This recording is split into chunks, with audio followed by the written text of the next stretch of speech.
Good morning students. आज जो video पर जो टॉपिक है वीडियो का जिस पर हम लोग आज चर्चा करने जा रहे हैं वो है सोर्सेस ऑफ स्ट्रेस। इसके पिछले वीडियो में हमने बतलाया था मीनिंग और इम्पैक्ट ऑफ स्ट्रेस। तो स्ट्रेस क्या होता है इसके बारे में थोड़ा हम लोग रिफ्रेश हो जाते हैं। पहले meaning of stress. Stress refers to non specific response of the body to any demand made upon it. Hans हिली जो कि बहुत स्ट्रेस के ऊपर उन्होंने काम किया है, उन्होंने ये कहा कि स्ट्रेस क्या होता है कि किसी तरह के इवेंट या कोई किसी तरह का सिचुएशन जब हमारे सामने आता है तो हम उसके प्रति एक नॉन स्पेसिफिक रिस्पॉन्स प्रदर्शित करते हैं। यानी कि अगर जैसा स्टिमुलस होता है उसी के अकॉर्डिंगली हम लोग रिस्पॉन्स करते हैं। तो जैसा समय का डिमांड होता है, जैसा उस इवेंट का, जैसा वो सिचुएशन का डिमांड होता है, वैसा ही हम लोग काम करते हैं।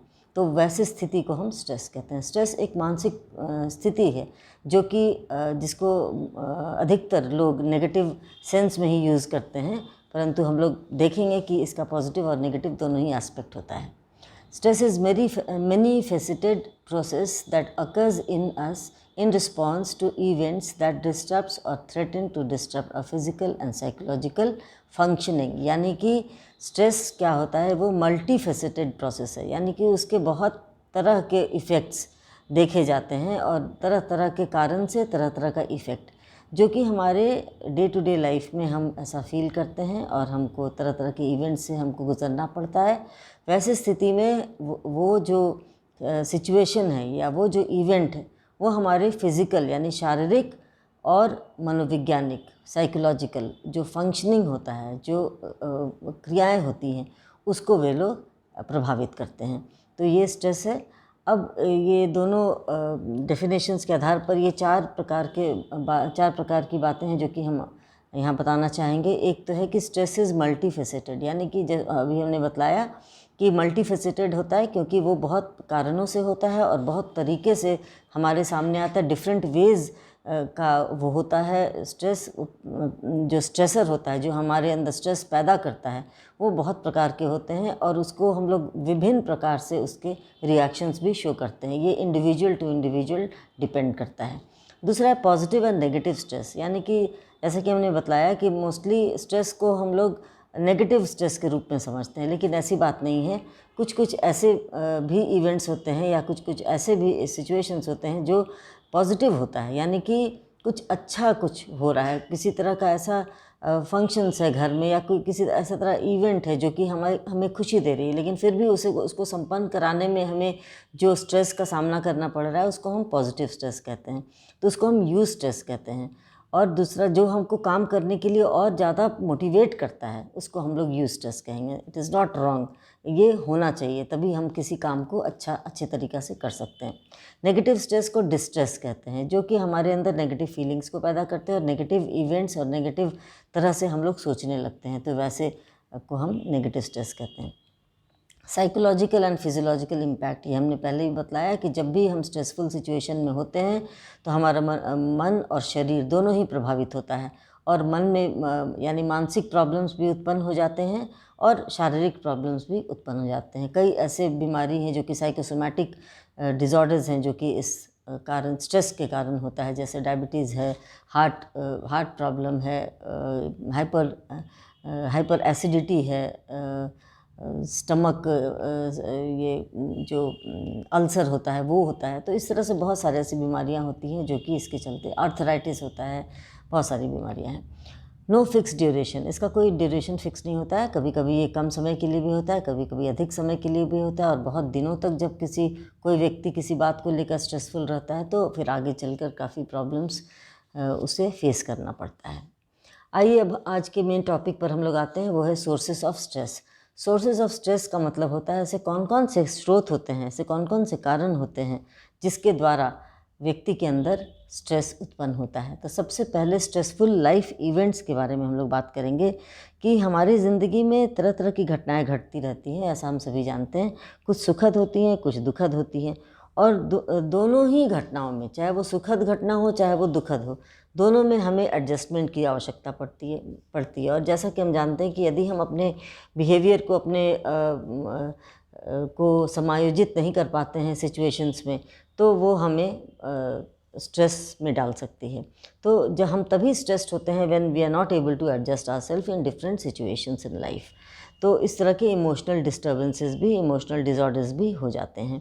इसको इसको मापने के लिए बहुत तरह के स्केल्स मनोवैज्ञानिकों ने बनाया है, और जैसे कि सोशल रीअरेंजमेंट रेटिंग स्केल जिसको कहा गया है, उसमें बहुत सारे, जैसे कि अगर किसी की मृत्यु घर में हो जाती है, या मैरिटल सेपरेशन हो जाता है, या परिवार में किसी की बीमारी हो जाती है, या कोई रिटायर कर जाता है, रिटायरमेंट के बाद भी बहुत तरह के स्ट्रेसफुल सिचुएशंस व्यक्ति की लाइफ में आते हैं, जिसमें सोशल, साइकोलॉजिकल और फाइनेंशियल बातें होती हैं। तो ये बहुत सारा ऐसे और भी बहुत एग्जाम्पल्स जो हम दे सकते हैं, जैसे घर चेंज करना, नौकरी चेंज करना, नौकरी से हटा दिया जाना, इस तरह की बहुत सारी ऐसे लाइफ चेंजेस हमारे लाइफ में होते रहती हैं, जिसके साथ एडजस्ट करना आसान नहीं होता।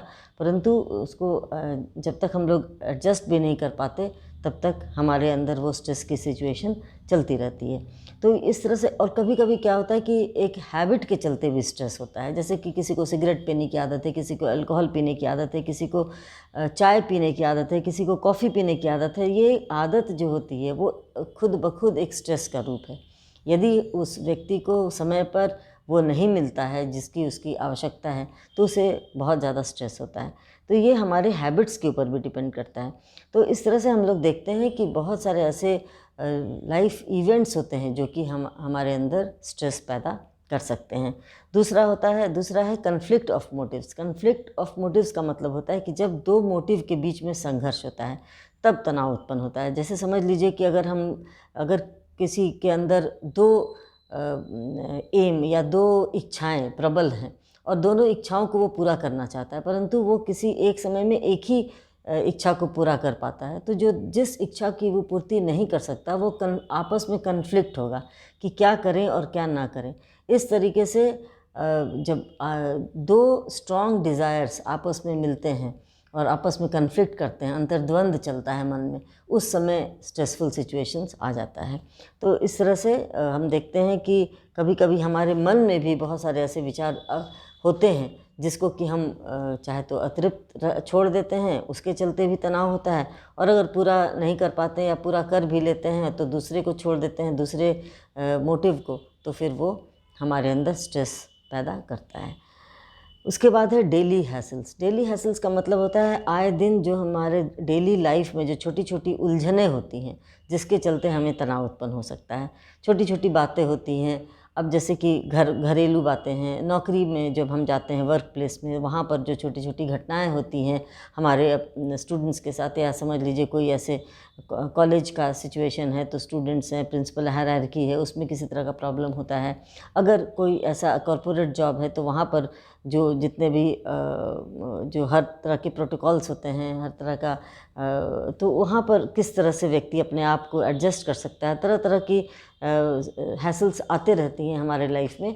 तो जो डे टू डे हैसल्स होता है उसके साथ अगर हम लोग एडजस्ट नहीं कर सकते हैं तो फिर स्ट्रेस की सिचुएशन आ जाती है। जैसे कि एनवायरमेंटल हैसल्स में हम लोग देखते हैं जो शोरगुल होना, अपराध होना, ये सब, पास पड़ोस में लड़ाई झगड़ा, घर में ही लड़ाई झगड़ा। हाउस होल्ड हैसल्स में देखते हैं कि घर में समझ लीजिए कि अगर किसी तरह का कोई कन्फ्लिक्ट हो गया, कोई प्रॉब्लम हो गया, तो इस तरह से हम लोग देखते हैं कि बहुत तरह के ऐसे डेली लाइफ में हमारे हैसल्स होते हैं जिसके चलते हमें स्ट्रेस का सामना करना पड़ता है।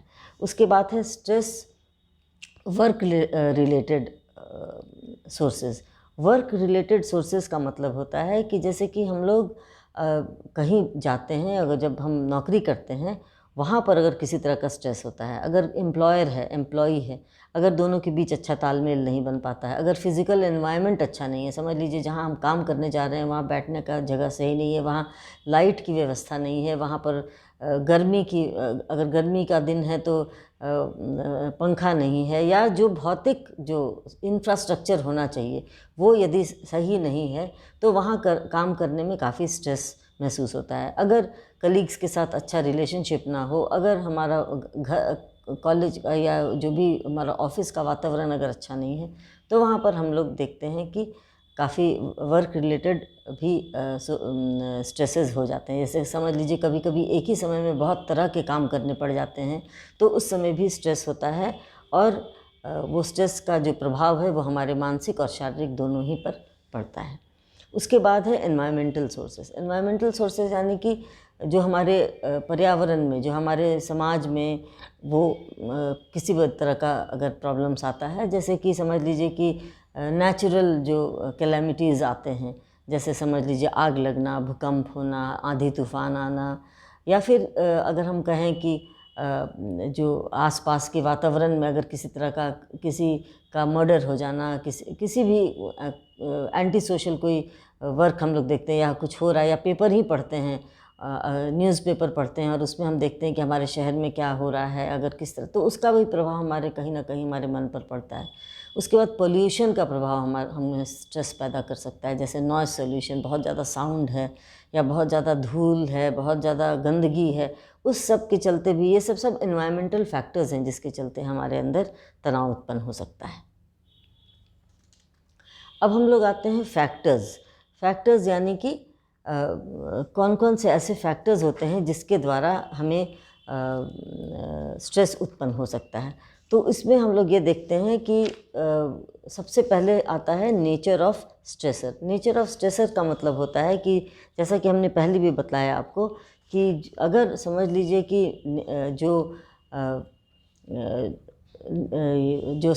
ऐसा सिचुएशन या ऐसा व्यक्ति या ऐसा इवेंट अगर हमें स्ट्रेस हमारे अंदर पैदा कर रहा है, तो वो किस तरह का है। अगर वो बहुत ज़्यादा इमेंस है, बहुत ज़्यादा मतलब तीव्र है अगर समझ लीजिए, या फिर बहुत देर तक उसका ड्यूरेशन काफ़ी लंबा है, या उसका क्यूमुलेटिव इफ़ेक्ट हमारे अंदर बहुत ज़्यादा पड़ रहा है, तो इस तरह के सिचुएशन से वो स्ट्रेसर जो होता है वो ज़्यादा स्ट्रेस दे सकता है।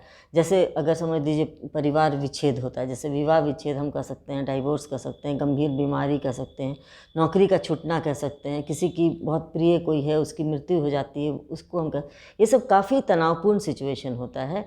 तो ये जो स्ट्रेसर होता है वो काफ़ी गहराई तक स्ट्रेस पैदा करने में सक्षम होता है।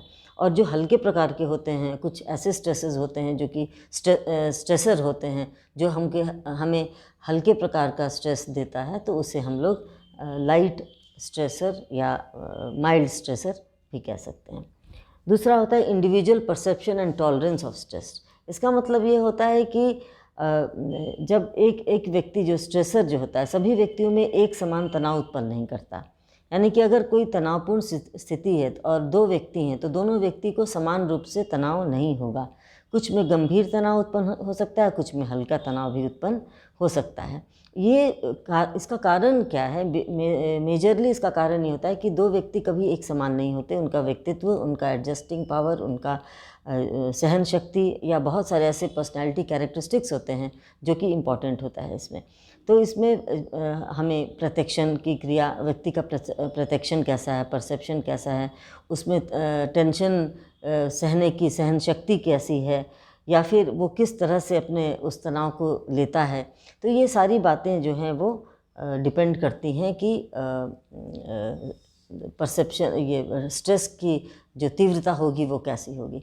तो जैसे इंडिविजुअल परसेप्शन में हम लोग देखते हैं कि इंडिविजुअल परसेप्शन में यही बातें हैं कि जो व्यक्ति तनाव किसी परिस्थिति में उसमें तनाव की गंभीरता को महसूस करते हैं, और कोई व्यक्ति उस परिस्थिति को तनाव की गंभीरता नहीं समझता, वो हल्के प्रकार से लेता है, तो वो एक तरह का एडजस्टिव डिमांड होता है जो कि हमारा जो सिचुएशन होता है वो हमसे एक्सपेक्ट करता है। अगर हम उस सिचुएशन के साथ एडजस्ट कर लेते हैं तो हमारे अपना इंडिविजुअल परसेप्शन की बात है और इंडिविजुअल सोच की बात है कि हम लोग उस स्ट्रेसर को कैसे हम लोग टैकल करते हैं।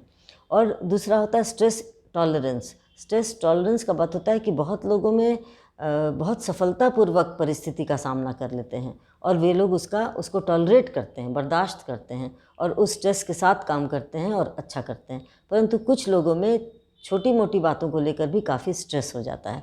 तो ये इंडिविजुअल का खुद का परसेप्शन होता है, खुद वो किस तरह से देखते हैं स्ट्रेसर को, स्ट्रेसर कितना उसको हानि पहुंचा सकता है, ये टोटली डिपेंड करता है उस व्यक्ति के खुद के इंडिविजुअल पर्सनालिटी के ऊपर।